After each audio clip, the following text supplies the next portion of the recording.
Hello there, good people. Good day and welcome to joining us on the Midday Bilingual News Bulletin on For You Television. We begin in the French language with Anchor Lady Siken Doumbé. Bon après-midi, Siken.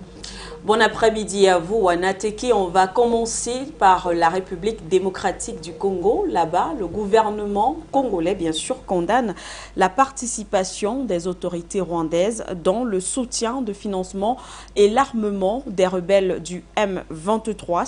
Ça s'est fait par le biais d'un communiqué de presse le 14 juin dernier. L'ambassade américaine a également dénoncé l'implication du Rwanda. Un reportage de Mouto. La première fois, l'ambassade américaine à Kinshasa a ouvertement évoqué la présence des troupes rwandaises sur le sol congolais et l'a condamné le lundi 14 juin. Des actions qui augmentent le risque de violence et de destruction dans l'est du Congo et nuisent à tous les habitants de la région. L'ambassade américaine est extrêmement préoccupée par les récents combats dans l'est de la RDC et par la présence signalée de forces rwandaises sur le territoire congolais. L'armée congolaise a accusé dimanche 12 juin le Rwanda d'avoir soutenu les rebelles du M23 pour mener de nouvelles attaques dimanche dans l'est de la République démocratique du Congo où de violents combats se poursuivaient en soirée. L'offensive a visé la ville de Bunagana, ex-fief de ce mouvement rebelle repris par l'armée congolaise en 2013 et d'autres localités dans la région du Nord Kivu à la frontière avec l'Ouganda. Les forces armées de la République démocratique du Congo restent décidées à défendre la cité de Bunagana au nord Kivu, peu importe ce que cela devrait coûter, assuré par le porte-parole du gouverneur, le général Sylvain Ekeng, dans un communiqué publié le 13 juin, indique que l'occupation de cette partie du territoire international congolais par le M23 est une invasion rwandaise. L'objectif poursuivi par le Rwanda est d'occuper Bunagana pour non seulement asphyxier la ville Goma, mais aussi faire pression sur le gouvernement congolais. Le dit gouvernement est convaincu que, comme en 2012, cette guerre ne se jouera pas sur le terrain militaire. Il espère une plus grande adhésion de la communauté internationale à sa cause et une pression plus grande sur le Rwanda. Kigali, de son côté, dément ces informations et assure ne pas apporter le soutien militaire aux rebelles du M23. Et on va juste à côté, toujours précisément du côté du Rwanda. On va parler cette fois-ci de Félicien Kabunga, 87 ans, l'un des acteurs majeurs du génocide rwandais de 1994. Il va répondre face à un tribunal onusien du côté de la Haye, aux Pays-Bas, des accusations de crimes contre l'humanité, incitation directe et publique à commettre les actes de génocide.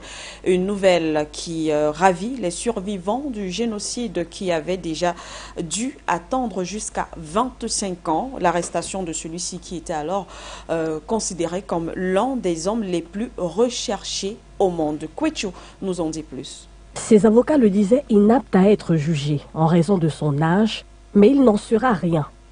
Félicien Kabunga, le présumé financier du génocide rwandais, est traduit en justice par un tribunal onusien, une décision saluée ce mardi 14 juin par la principale association des survivants du génocide, l'association Ibuka.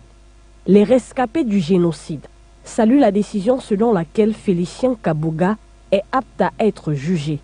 L'âge et l'infirmité ne remplacent pas la nécessité de rendre des comptes, a déclaré à l'AFP Freddy Mutangua, le vice-président de cette association.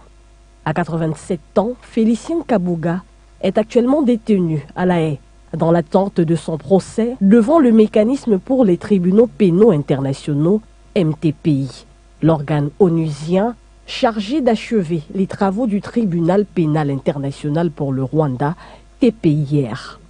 Bien que les experts médico-légaux indépendants censés juger de l'aptitude de Félicien Kabunga à être jugé se sont montrés dubitatifs, estimant qu'il aurait besoin de soins infirmiers 24 heures sur 24, le MTPI a jugé qu'il était dans l'intérêt de la justice d'ouvrir un procès contre ce dernier dans les meilleurs délais aux Pays-Bas. Félicien Kabunga, ancien président de la radio-télévision libre des Mille Collines, qui diffusa des appels au meurtre des Tutsis, est mis en accusation pour génocide, incitation directe et publique à commettre le génocide et crime contre l'humanité. Un rappel, C'est le 16 mai 2020, dans la banlieue parisienne, que Félicien Kabuga a été arrêté après 25 ans de cavale. Prenons à présent ce reportage de Mbala qui revient sur cet événement qui s'est déroulé du 13 au 14 juin 2022 où plusieurs personnalités du monde de l'économie et de la politique se sont concertées autour de l'Africa CEO Forum du côté d'Abidjan en Côte d'Ivoire. Le but étant d'élaborer des stratégies pour relever l'économie africaine frappée de plein fouet par de nombreuses crises. L'Africa CEO Forum est de retour. Après des crises successives, tant à l'échelle mondiale, les décideurs politiques et économiques du continent se sont rencontrés du 13 au 14 juin 2022 pour mettre en place des stratégies pouvant raviver durablement la croissance africaine. Pour la première fois depuis 2019, le plus grand rassemblement du secteur privé africain se tient en présentiel, sous la présence de plus de 1500 participants, parmi lesquels des dirigeants des plus grandes entreprises africaines et internationales, des journalistes de diverses nationalités et entre autres. Durant 2 jours, il aura été question d'établir sur des discussions de souveraineté économique de l'Afrique, alors que la crise du Covid-19, qui a profondément bouleversé les économies et les chaînes d'approvisionnement mondiales, et les conséquences de la guerre en Ukraine, ont montré la très grande dépendance du continent vis-à-vis du reste du monde, y compris pour ses besoins les plus vitaux. Alors qu'il s'agisse de réduire le déficit commercial pour des denrées alimentaires, de prendre le contrôle des données numériques ou encore de fabriquer localement des médicaments, la quête d'une plus grande autonomie économique devient un élément central des politiques publiques sur le continent. Cette édition 2022, qui marque par ailleurs les 10 ans de ce rendez-vous, est le plus important du secteur privé africain. Celle-ci a été l'occasion pour les leaders politiques et économiques de discuter de la transition énergétique et des opportunités historiques que ce déficit mondial offre au continent riche en matières premières indispensables à la production d'énergie propre. À ce forum étaient également présents des dirigeants et des chefs d'État, à l'instar du président ivoirien Alassane Ouattara, celui du Niger Mohamed Bazoum, le président mauritanien Mohamed Ould et bien entendu le numéro 1 sénégalais par ailleurs président en exercice de l'Union africaine qui a profité de cette tribune pour inviter le Conseil des Nations Unies à plus d'engagement sur la question de la crise du Sahel. Et puis cette note, la présidente de l'Union européenne, Ursula von der Leyen, a supervisé la signature d'un protocole d'accord au Caire visant à augmenter les exportations de gaz d'Israël et d'Égypte vers les pays de l'Union européenne. Avec ce contrat, l'institution européenne espère ne plus être tributaire du gaz de la Russie qui a interrompu certains approvisionnements en représailles au soutien envers l'Ukraine. Des discussions sont en cours depuis le mois de mars pour permettre l'augmentation des exportations du gaz israélien en passant par l'Égypte. Autre solution plus coûteuse, construire un gazoduc sous-marin reliant Israël à la Grèce et l'Italie en transitant par Chypre. Et bien voilà, chers téléspectateurs, fin de cette première partie du 12h bilingue sur For You Télévision. La suite avec vous, Wanateke. Thank you very much, Siken Dumbe. And of course, we begin spreading our news tentacles from Rwanda, where Rwandan-born Félicien Kabuga has been tipped as the financier of the Rwanda genocide that occurred in 1994. And of course, it has been tipped that he's supposed to stand trial in the due months to come. He is accused of genocide and incitement to commit murder and crimes against humanity. The details with you, Nota Bianco. The United Nations International Residual Mechanism for Criminal Tribunals ruled that Félicien Kabuga could stand trial. The 87-year-old man is a suspected financier of Rwanda's 1994 genocide, which claimed more than 800 lives. He presided the National Defense Funds of the Radio-Télévision Libre de Mille Collines, which broadcast calls for the killing of Tutsis. The United Nations Court decided that Kabuga shall remain detained in the Hague branch of the mechanism and that his trial shall start there until otherwise decided, adding that the suspect should be subject to periodic monitoring by a panel of independent medical experts every 180 days from the filing of this decision. The decision comes after Kabunga's lawyers had sought to halt proceedings on health grounds. Kabunga was arrested in May 2020 in a Paris suburb after 25 years on the run. He is accused by the MICT of genocide, incitement to commit genocide and crimes against humanity. Now let's stay with issues animating Rwanda, whereby the British government has vowed to organize more flights deport asylum seekers to Rwanda after last-minute court judgment grounded the first plan due to take off under the controversial deal. The details with you, Leyuga for Nyonga. The first flight due to take asylum seekers from the UK to Rwanda was cancelled minutes before takeoff after legal ruling on Tuesday evening.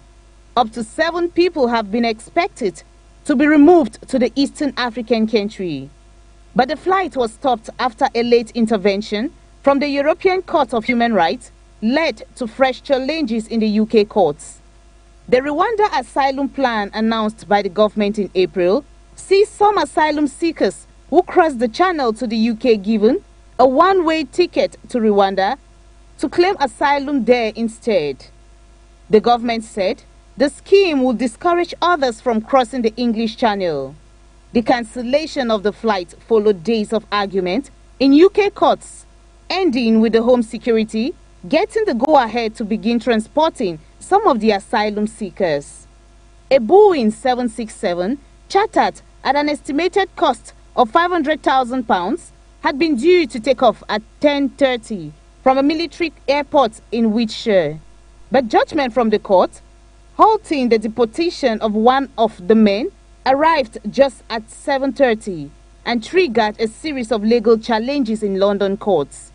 By 10:15, all the passengers had been removed from the plane, which then returned to Spain. Whereas the High Court in London had found that KN could be returned to the UK if his bid is overturned by the Rwandan transportation policy and also if it had succeeded. The court said there was no legal enforceable mechanism to ensure he could come back from East Africa. Now let's talk something else, whereby the semi-annual regional administrative meeting of the Littoral region for the year 2022 enters day 2 this Thursday, June 16, 2022. The event is taking place at Bonamusadi in the Douala 5 subdivision, and of course yesterday's declaration at the opening, Governor Samuel River Diboa urged his collaborators to carve out well-structured plans for the well-being of denizens of the Littoral region. The details in the flow report. It is a yearly tradition in Cameroon for the 10 regional governors to meet with other state administrative heads in their respective areas of command to examine government action in the execution of government projects, especially in the domains of health, security and economy. But we are working hand in hand with populations, administrative authorities and gendarmes and policemen. We are working hand in hand, and that's why I was saying that we have a case of bandits in our quarters. It's better to give information on time, and when we have the information, we react also. But some people are just waiting for the situation to occur, to finish, even taking some WhatsApp and send it after all. So I'm appealing people to cooperate with the administrative authorities and policemen, gendarmes. It explains the holding of the semi-annual regional administrative coordination and law enforcement meeting, which had in attendance all the living forces of the Littoral region, political, traditional and religious authorities, to all seek a common way to go about handling affairs of the region, which the officials insist collaboration between the population and them could play the magical tone. So that's the city of Douala is the biggest one in Cameroon. We have more than 4 million of inhabitants in this city, and it's not easy to be behind everybody. So that's why we have to cooperate. And when the information goes well, the city is also calm. However, the officials segmented into different working groups were handed the responsibility Wednesday, June 15, to carve out a well-structured plan for the region that will impact the lives of each and every denizen of the Littoral region.